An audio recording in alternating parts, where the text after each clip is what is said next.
Hi, this is Coach Brian with the YMCA. Thank you for your time. Today we're going to focus on perimeter passing in a read and react offense. It's important to understand the principle of read and react, and that is that the person with the ball can take any number of actions. They can shoot the ball, they can drive to the basket, they can pass to the perimeter, pass to the post, they can dribble at one of their perimeter players, they can call for a handoff. There are a number of actions that ball handler can take, and the other four players are going to react to a specific set of rules associated with that action. So the other four players have to be looking at or paying attention to the ball handler, and they need to understand what they're supposed to do in any given situation. It's important to understand this can be run in a 5-out scenario where we have no post players, a 3-out, 2-in scenario where we have a loaded post. It doesn't matter. The principles never change. So we're going to talk about perimeter passing. What I mean by that is I'm going to draw it up as a 5-out, or even it could be a 3-out, 2-in. It doesn't matter. Perimeter passing is referencing when I make a pass that's one person or one spot away. So for number one, the only two options for a perimeter pass are 2 and 3. If I try to pass from 1 to 4, that's called a skip pass, and none of these rules apply. So this is only for perimeter passing, and we can talk about skip passing and everything else at another time. So the first rule is that, say number one has the ball and they pass it to number 2, there are a couple of distinct actions that are going to happen. Number one is that every time there is a perimeter pass, no exceptions, 100% of the times, the person passing the ball is going to do a basket cut. They're going to cut towards the basket looking for a give and go opportunity to score. Again, that is no exceptions, 100% of the time. The reason for this is we're turning every pass into a scoring opportunity. And if we're playing a man defense, every time that cutter cuts, he's going to drag somebody from the help defense away from the ball. So 2 very important reasons. So I said there was going to be a couple of things that would happen when he passed the ball. As soon as the ball left his fingertips, he started to cut. And these 2 knew if he perimeter passed, they would have to fill the spot left open by number 1. There are 5 spots here in the 5-out. So as soon as he cut, number 3 knows that he's got to get there, and number 5 knows he's got to get there. So that's not a chain reaction. All 3 of these players moved at the exact same time once the ball left his fingertips. We talked about this last week. I hope that makes a decent amount of sense. So let's talk about the actual cut itself. So number 1, pass the ball over here. Before he cuts to the basket, he's got to look at one thing, and that is, where is my defender? If my defender is straight in front of me and he's not moved, I've got a front cut, which means I drag right across the front of his face. If my defender tried to jump the pass and now is taken away and denying me from getting the ball back, I'm going to rear cut, which just means I'm cutting behind him. It's important to understand that because number 2 is going to understand where your defender is, and he's going to make that pass based on that read. So we said number 1 was right here. His defender jumped out, and he rear cut down here, and this is where number 1 is now. So 1 is here, 2 now has the ball, 3 is rotated up here, and 5 is rotated up here. All 3 of these players knew what they were supposed to do as soon as the ball left his fingertips. Make sense? So let's talk about options. Once I cut, what can I do? Well, the most obvious, especially in a 5-out, is I can fill out to the only open spot remaining, which would be in the corner. Now, if we're in a 4-1 or 3-2, there might be other spots. But either way, the first and most obvious thing would be that I could fill out. Okay? Second thing I could do, again, this isn't rocket science. I cut, there was no ball. I'm sorry, this is supposed to be number 1. I cut, there was no ball past me. Why don't I come out and set a screen for number 2 and we can work pick and roll together. So number 2 is we can set a pick for the ball handler, BH. Okay? Again, you guys know all this, right? I'm just defining what the set of rules are that you can do. So number 1 is cut. Why wouldn't he also look at setting a back screen for number 3 where he could cut either way, and we have a new scoring opportunity based on that screen? So you could sprint down here, would come number 1, and you come right back up here and set a pick for number 3 and set number 3 go, right? So that's just setting a back screen.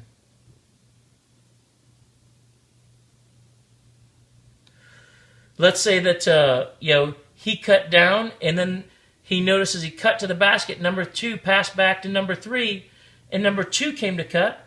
Why didn't he come up and just do a brush screen? Just get in the way, and set your feet and let number 2 run around you for an opportunity to get a pass back from number 3. So we can set a screen for a cutter. There are a million different things that we could do here. The important thing is every time, don't just go and fill out to the corner. Let's say that 2 still has the ball. Hey, number 1 could just come over here and play backside high post, weak side or backside low post, could play mid post on the ball side. So the 5th thing he could do is he could set and run, post. Every one of the 5 people on this floor have the opportunity to become a post player at any time. If you dribble in the ball and you get stopped, you're going to pass the ball and you become a post player. So that's just a kind of piece we'll touch on later, but it's important to understand, number 1, don't just cut and fill out. Look at the opportunities that you have to make an impact for the rest of your team. That type of selfless play will allow your teammates to do the same thing for you.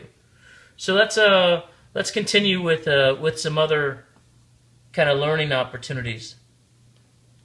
Number 1 is we talked about last week, is that the 3-point line is called the read line, right? And especially this is most applicable to when we're playing a man-to-man defense. The moment anybody's, if he has the ball, this guy's going to be playing help, this guy's going to be playing help, this guy's going to probably be on him, and he's going to be on him. Anytime that your defender crosses that read line, he puts a single toe on the 3-point line. Now, in all reality, he's going to try to deny the ball over here. So the moment he crosses that read line, you have to automatically do a basket cut. Okay? Whether it's come out there, you get down here in the basket cut, number 3's down here. Now he makes all those same decisions we just talked about. Do I play in the post? Do I set a screen for number 1? And number 5 would rotate up here. So number 5 sees that he cuts. He knows he's got to fill. So let's just assume number 3 comes back out here. So that's just the concept of the read line. We have to know that the moment our defender crosses the read line, we're going to back cut and look for a scoring opportunity.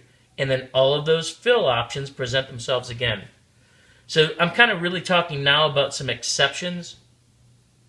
Let's talk a little bit about filling, okay? So let's say that number 1 is right here. He's passed the ball to 2. Number 3 and number 5 know that number 1's got a cut, okay? So obviously, number 3 could just run right here and stop here. Number 5 could just run right here and stop here. There's nothing wrong with that. That's filling out. But why don't we play some tricks on the guys that are defending us? So there's 2 things I want you to think about. One is related to the read line, right? So what I would do if I know that I'm number 3 and I've got to fill this spot, instead of going directly to the spot, if I know I've got an aggressive player, and that's really what we're looking at, is if I know I've got an aggressive player, I'm going to come out a little bit high, and the moment that he crosses the read line, I'm going to cut right in front of his face, or if he gets really aggressive, he comes out here, I'm going to rear cut him. Either way, understand that when you're rotating to your spot, you don't have to go directly there. If you got someone that's super aggressive, take him out a little bit wider. And the moment that he touches the read line, you're going to cut on him. Okay? Make sense? So let's say that happened. He came over, 3 came down here, number 1 came out here, and remember, number 5 was going to rotate up here. So if I'm number 5 and I'm rotating, let's say that my guy, as I'm rotating, stays behind me. This is called puppy dogging.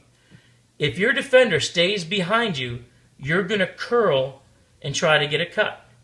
You don't want to cut like this because he can catch up to you. The idea, if what we're doing is the first scenario, we said if he's overly aggressive, we drag him across and cut. In this scenario, if they're really passive, we're gonna cut out wide, and if he's not on top of us, we're gonna curl and look for an opportunity for a pass. So those are just 2 kind of extra pieces when we talk about filling out. You don't just have to run to the spot. You can try to trick the guy into eliciting an action from you that's going to hopefully create a scoring opportunity. All right, we're just about done with this. Let's talk about a couple other items. So let's say that that number 1 has got the ball. He passes to number 2. He cuts, and number 2 passes to him. Just a give and go. What needs to happen? Number 2 needs to follow right behind him and cut just as well. The rules don't change. If you pass the ball, you have to cut. So what happens if this guy gets stopped right here? He knows, again, this talks about us understanding the actions and reactions. He cuts and he gets stopped, but before he gets stopped, the ball gets passed back to him. He knows he's got a cutter coming right here because he knows he just received a pass from that guy. So again, you know if you just received a pass, that person's cutting. So very important. If you pass the ball, you cut. Let's talk about another kind of exception area. Is let's say that number 2 passes the ball to number 1. So number 2's got a cut. This is called a draft drive. Number 1, let's say that number 4 is here, number 3 is here, number 5. So number 1, number 2 passes to number 1 and he cuts. Number 1 can draft drive and just come right on his heels and dribble right behind him. He's going to fill out, going to set a screen, going to play in the post, do whatever. He's going to come here. He's going to come here. He's going to come here. Again, remember, we could puppy dog. We could look for the read line. I know it sounds complex. There's a lot of stuff moving on the chalkboard. We've only talked about a couple of principles. So again, that's called a draft drive. So understand that when that guy's cutting who just passed you the ball, you could drive right behind his behind and follow him in. So that's the main piece to perimeter passing. Again, this took a lot longer than I'd hoped, but there's really only a couple of principles. Number 1 is we need to read the guy with the ball, and we got to make an action. As soon as he passes to number 2, number 4 knows that he's not doing anything. Number 2 knows that he's got to cut. And number 3 and 5 know that they have to rotate. I mean, it's really that simple. If you pass, you must cut. If you're on the weak side of the ball, you must fill the open spots. That's it. If before you cut, you need to read, am I going to front cut or back cut based on the position of my defender? Again, these are only a couple of concepts. Once I cut, I could either play the post, set a screen for the ball, set a screen on a back screen on somebody standing out here. I could set a screen for the cutter. There's any number of things that we can do. We need to mix that up. We know that when we're filling, we can do a couple of different things. If I've got an aggressive defender, I'm going to drag him out here and make him commit and cut. If I'm out here and I've got a slow defender, I'm going to puppy dog him and I'm going to curl. And then we talked about some special situations. We talked about draft driving, that, hey, I'm going to pass the ball and cut, and the guy that just caught the ball could drive right up my backside. So while this is a lot of scribble, the actual concepts and rules are fairly slight. But if we get this down, we can move and shake, especially a man-to-man defense, and really force them to play a little more lax and not so aggressive on us. Thanks so much.